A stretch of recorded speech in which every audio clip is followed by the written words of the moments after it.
ત્રણ ફેરામાં પુરુષ આગળ હોય છે અને એક ફેરામાં સ્ત્રી આગળ હોય છે. શા માટે? આ ચાર ફેરા ધર્મ, અર્થ, કામ અને મોક્ષ, આ ચાર ફેરા છે. એમાં જ્યારે ધર્મનો ફેરો ફરાતો હોય ત્યારે સ્ત્રી એમ કહે છે, પતિદેવ તમે આગળ ચાલો. તમારા જીવનમાં જ્યાં પણ તમે ધર્મ કરશો ત્યાં હું તમારો સાથ અને સહકાર આપીશ.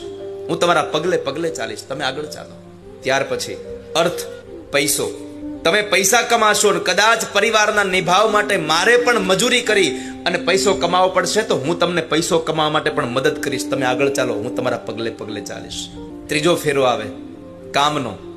તો સ્ત્રી કહે છે કે પતિદેવ તમે આગળ ચાલો, કામનાઓમાં હું પણ તમારી સાથે છું. તમારા વંશની વૃદ્ધિ કરવી, પ્રજોત્પત્તિ કરવી, તમારા સંતાનને જન્મ આપી અને તમારા વંશને આગળ વધારવામાં હું તમારો સાથ આપીશ. આ ત્રણ વસ્તુ થયું. ધર્મ, અર્થ અને કામમાં પતિદેવ તમે આગળ ચાલો, પણ મોક્ષ જો મરવાનો વારો આવે